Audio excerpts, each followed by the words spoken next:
Gracias por la invitación a Adri, al municipio, a la dirección, a las doctoras por compartir el panel. Mi nombre es Santiago, soy coordinador de comunicación institucional de Faro Digital. Cuento brevemente, pero porque tiene que ver con el tema, cómo trabajamos o cuáles son las áreas nuestras de trabajo. Somos una ONG que existe desde 2015, hace 10 años trabajamos en temas vinculados a ciudadanía digital y cuidados. Y trabajamos principalmente en tres grandes líneas de trabajo. Un área vinculada a investigación, en la cual lo que hacemos es estudiar de manera interdisciplinaria. Algunos somos de carrera de comunicación de la Universidad de Buenos Aires, de la maestría de comunicación y cultura. Después tenemos parte del equipo que viene del área de educación y otra parte del área de psicología. Y trabajamos de manera interdisciplinaria estudiando cuál es el desarrollo y el diseño de lo que nosotros llamamos arquitectura de los entornos digitales. Lo que estudiamos centralmente es, en diálogo con empresas que son las que desarrollan estas plataformas, pero sobre todo desde perspectiva teórica, cuál es el desarrollo y lo que las empresas denominan como diseño de experiencia de usuario, ¿no? ¿Qué es lo que las plataformas, tanto los videojuegos como las redes sociales, las plataformas de contenidos audiovisuales, de mensajería, diseñan como experiencia de usuario? ¿Qué esperan que suceda en esa plataforma? ¿Qué tipo de diseño tienen en términos de estimulación neurosensorial, en términos de tipos de reacciones que permite, experiencias en términos de tiempo, cantidad de duración de los videos, de las imágenes, si permiten o no poner comentarios, usuarios a partir de qué edad? Bueno, ¿cuáles son un poco el desarrollo de esa arquitectura? Después trabajamos en un área de comunicación con instancias de prevención, generamos campañas de comunicación, lo hacemos con Movistar, con el grupo Meta, con Google, con distintas instituciones o empresas, también con áreas gubernamentales y organismos internacionales como UNICEF. Trabajamos también con áreas de niñez, de infancia, distintas instancias, generando piezas comunicacionales en nuestras redes, pero también para medios tradicionales, donde se trate de sensibilizar y generar una pregunta, un abordaje, una mirada sobre estos temas. Y después en un área de educación, donde nuestro equipo de talleristas lleva a lo largo y ancho del país y con distintos países de Latinoamérica una serie de talleres vinculados a lo que mencionaba la doctora, que tiene que ver con trabajar en el abordaje, en la prevención, en la reparación y en la concientización. En promedio estamos llevando adelante entre 700 y 800 talleres al año. Eso a nosotros lo que nos permite es, además de llegar con intervención a trabajar en las escuelas, con alumnos y alumnas y sus docentes, con las familias, con los equipos directivos, con las áreas municipales, gubernamentales, en formación también de funcionarios, funcionarias, equipos de gestión, nos permite sobre todo tener el pulso y el termómetro de qué está sucediendo en la práctica, ¿no? Porque hay distintas formas de entrar a este tema. Nosotros desde Faro, nuestra metodología tiene que ver con estudiar cuál es la arquitectura, qué pasa en el diseño de las plataformas, pero sobre todo qué hacen las personas en las plataformas. ¿Por qué nos parece importante esto? Centralmente porque entendemos que uno de los grandes desafíos de época en nuestro país y en el mundo tiene que ver con lo que nosotros denominamos distancia intergeneracional. Lo que el mundo adulto cree que los chicos y chicas hacen en las pantallas y lo que efectivamente los chicos y chicas hacen en las plataformas. Hay una distancia sostenida en distintas cuestiones, principalmente en falta de diálogo intergeneracional y formas distintas en las que impactó la revolución digital, sobre todo en los últimos 20 años, ¿no? Yo tengo 37 años, tengo una hija de 4 y soy posiblemente la última generación de padres y madres que va a criar dentro de unos años a hijos e hijas en edad adolescente sin haber experimentado una adolescencia entre pantallas. La generación que viene ya eso lo va a tener saldado. ¿Esto qué significa? Que en general estamos pensando el cuidado desde una experiencia novedosa. Lo pongo con ejemplos bien concretitos. Llega el invierno y una de las recomendaciones clásicas que uno le da a un niño o una niña de 4 años, como mi hija Catalina, es: Cata, ojo con las estufas, que cuando están encendidas, si te acercás te podés quemar. Cuando Cata empezó, como empezó este invierno, a treparse a los árboles, ¿cuál es la recomendación? Ojo, que a determinada altura, si te caes te podés golpear y las ramas más finitas o más débiles se pueden quebrar. Tanto cuando le doy la recomendación de la estufa como cuando le doy la recomendación del árbol, Cata no me ve a mí quemándome cada tanto con la estufa o cayéndome en un árbol. ¿Por qué? Porque yo con 37 años tengo una distancia cronológica con el cuidado que quiero generar. Yo pongo una recomendación, pongo un límite y no estoy expuesto como persona adulta a eso mismo que quiero limitar, que quiero cuidar, que quiero construir como límite. En el caso de la relación con las pantallas y las plataformas, hay un cambio histórico. Estamos tratando de construir el límite y el cuidado de la infancia y adolescencia al mismo tiempo que no está claro el límite y el cuidado de nosotros mismos. A nosotros nos pasa cuando hablamos con docentes, cuando hablamos con familias, que una de las principales preocupaciones, además de las violencias, sobre lo que vamos a avanzar ahora, tiene que ver con el tema de la dependencia de las pantallas, la cantidad de horas de exposición. La primera pregunta con la que arrancamos nosotros cuando hablamos con el mundo adulto es preguntando cantidad de horas de conectividad a pantallas en el mundo adulto. Los números y estadísticas nuestros y que coinciden con los números que se trabajan a nivel internacional es que el mundo adulto está interactuando con pantallas más tiempo que las adolescencias e infancias. Entonces vamos como mundo adulto a abordar una complejidad con el chip de que vamos a hablar de un problema de infancia y adolescencias. Y en primer lugar lo que hay que pensar es que estamos hablando de un fenómeno de vulnerabilidad compartida. El tiempo promedio de conectividad a pantallas en el mundo adulto está en 8 horas y media por día. Si un día tiene 24 horas y descansamos en promedio 8 o 7, la mitad del tiempo que estamos despiertos estamos interactuando con pantallas. Desbloqueamos la pantalla del celular en promedio 125 veces por día. Cuando empezamos a enumerar qué hacemos en pantallas, trabajamos, nos vinculamos, nos comunicamos, jugamos, consumimos series, compramos cosas, usamos billetera virtual, sacamos el turno médico, nos llega la devolución del estudio. Usamos el Maps o el Waze para ubicarnos, nos sacamos dudas en Google, ¿no? Hay un montón de actividades de la trama diaria que lo que han ido adquiriendo son dinámicas híbridas. Hoy es imposible y muy difícil poder diferenciar actividades exclusivamente de la presencialidad o exclusivamente de la digitalidad. En general la trama de la vida es híbrida. Un poco de pantalla, un poco de presencialidad, un poco de pantalla, un poco de presencialidad. Desde hace un tiempo, nosotros desde Faro hace 10 años venimos insistiendo con esto, pero hoy esto cobra más sentido. Tenemos que dejar de pensar estos temas bajo una falsa dicotomía entre vida virtual y vida real. Tenemos que pensar por experiencia propia y además por criterio de abordaje de estos temas que existe una vida real compuesta por territorios presenciales y territorios digitales. Hay que pensarlo como un triángulo: vida real, territorios presenciales, territorios digitales. Los territorios digitales y los territorios presenciales tienen que ser pensados con la misma jerarquía. Lo virtual es real. Nadie puede juzgar en el mundo de las infancias o adolescencia si el ciberbullying es menos importante que el bullying. Como decía la doctora recién, estos delitos que estamos hablando dejan marcas, huellas y dolores tan reales como las agresiones o los delitos en las dinámicas presenciales. Entonces, el territorio presencial y el territorio digital es distinto, pero eso no implica pensarlo en distintas jerarquías, tienen distintas características. Lo que debemos hacer como personas adultas, como mundo adulto, en los distintos roles que tengamos en la sociedad, es tratar de comprender o incorporar algunos libros a nuestra biblioteca que nos permitan entender cuál es la dinámica de los territorios digitales, que es distinta a la de los presenciales. Si nosotros no entendemos la diferencia entre el territorio digital y el territorio presencial, mucho menos vamos a estar en condiciones de poder generar una conversación efectiva y eficiente, una escucha efectiva y eficiente con lo que experimentan las infancias y adolescencias en los territorios digitales. ¿Vieron la serie Adolescencia en Netflix?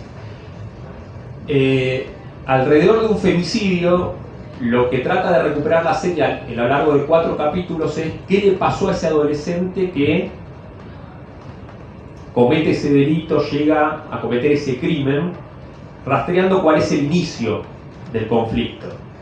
En el primer capítulo se ve al sistema penal inglés, en el segundo capítulo se ve al sistema educativo, en el tercer capítulo al sistema de salud y en el cuarto capítulo a la institución materno-paterna.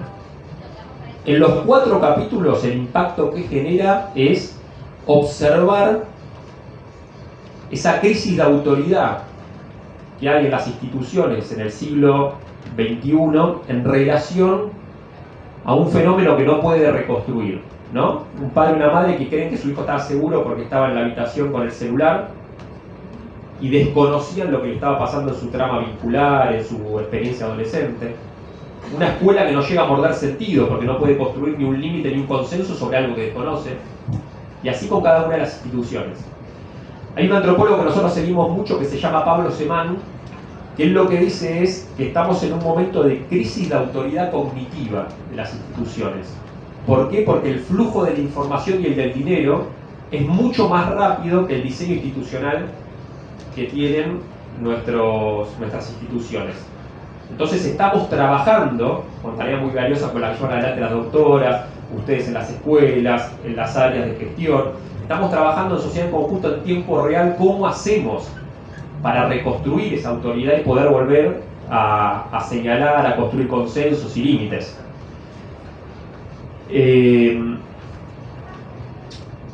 Pongo un ejemplo, después díganme si nos pasamos de tiempo, pero son muchos temas sobre los que podemos hablar, ¿no?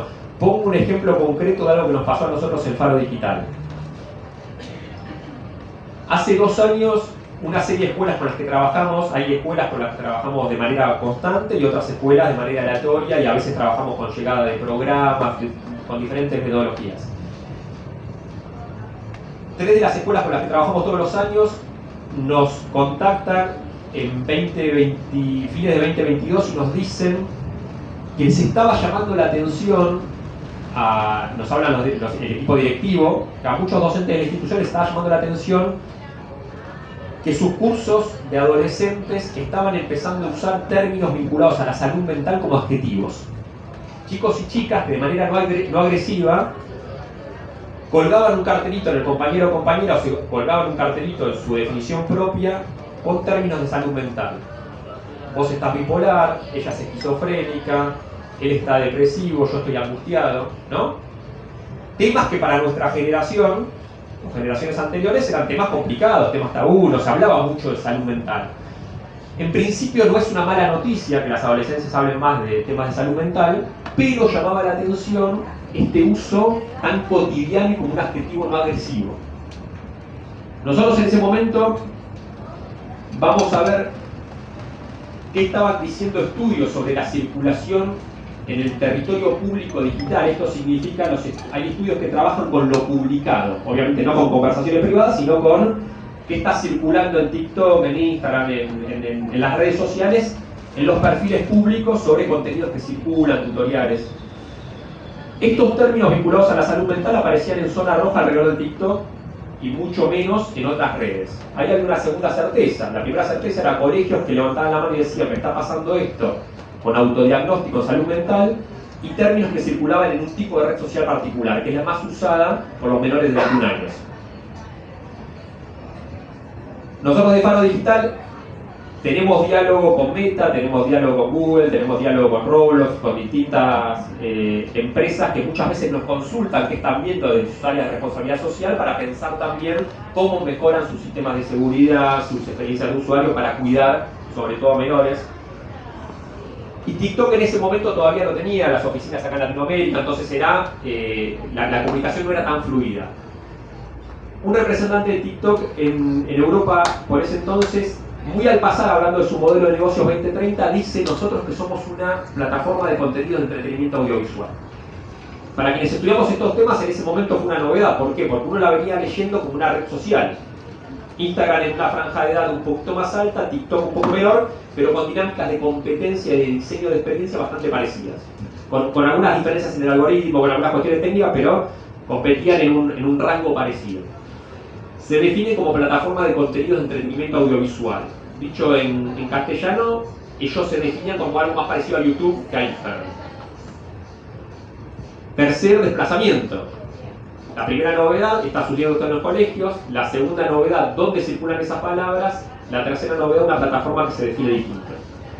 Cuando nuestro equipo de talleristas empieza a trabajar esa pregunta, reconociendo que eso estaba sucediendo, ¿no?, en los talleres que damos sobre convivencia, los chicos y chicas empiezan a manifestar que usaban TikTok del mismo modo que el mundo adulto usaba Google, para tiktokear, para buscar.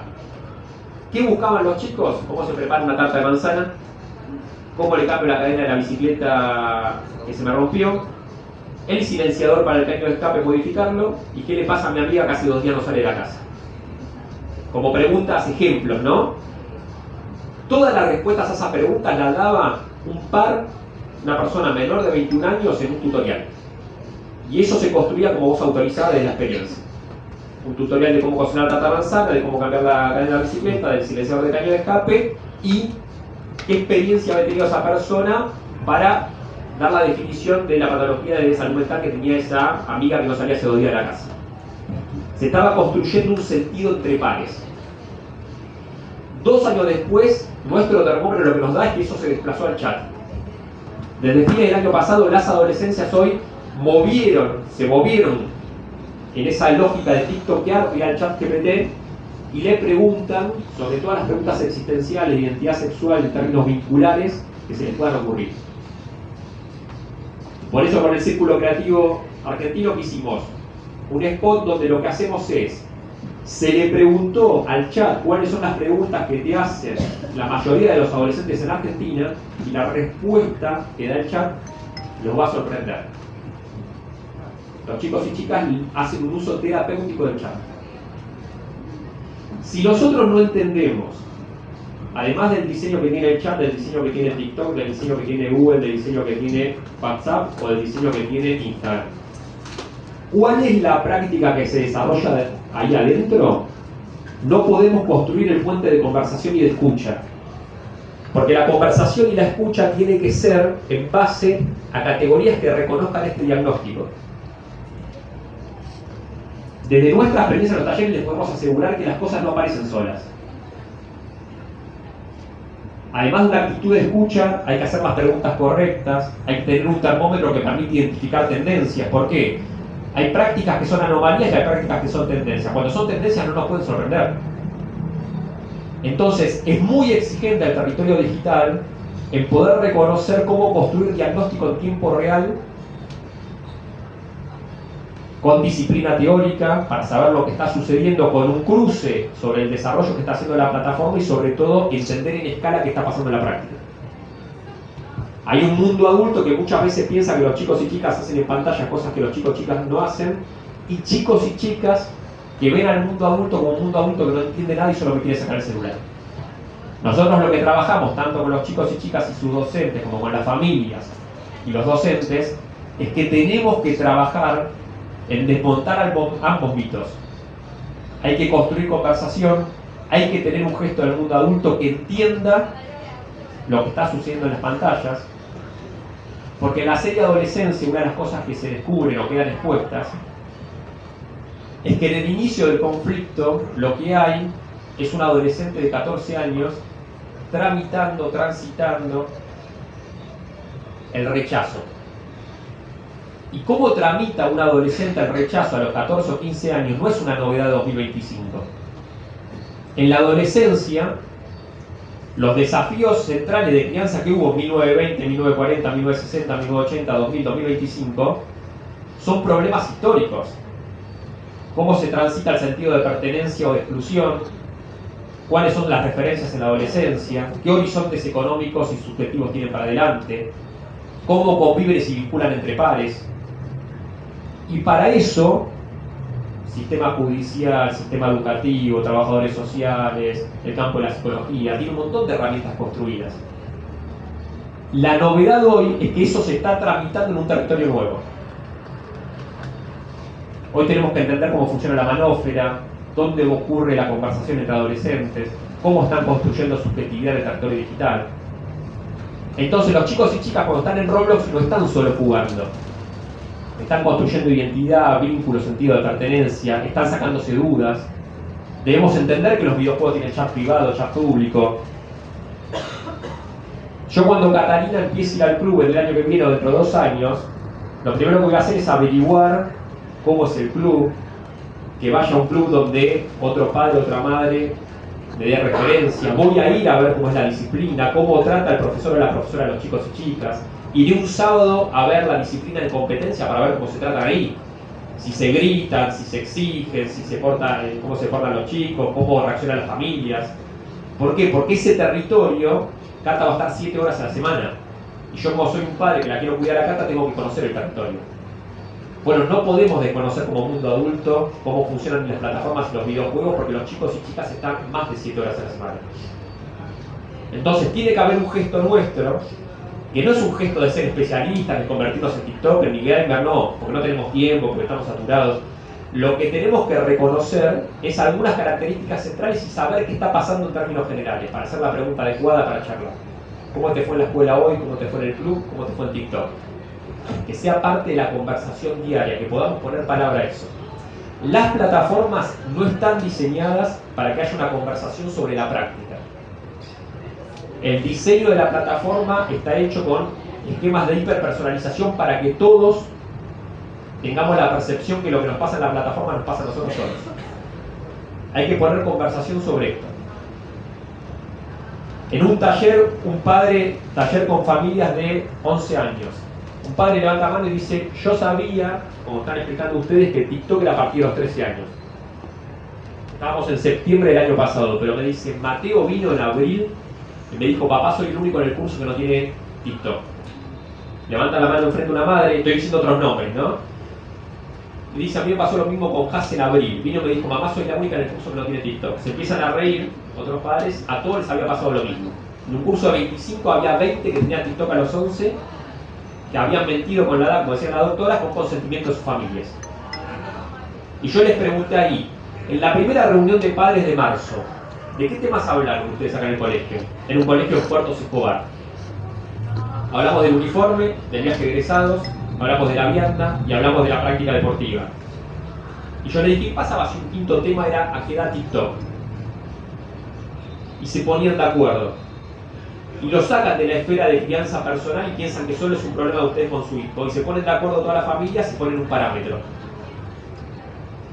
¿Por qué? Porque las plataformas están diseñadas para generar un ingreso cada vez más temprano. Desde hace 5 años las plataformas trabajan en que los chicos y chicas entren a edades más tempranas y aceleren la práctica. Incorporación temprana y aceleración. En los videojuegos monetizados, en las redes sociales, en las billeteras virtuales, en las casas de apuestas. Hay que trabajar en consensos que trabajen en infancia y adolescencia con la práctica de demora. Ya no estamos en el paradigma 2015, estamos en 2025. Hoy hay que demorar la llegada de algunas plataformas, la llegada del celular. Y cierro con esto.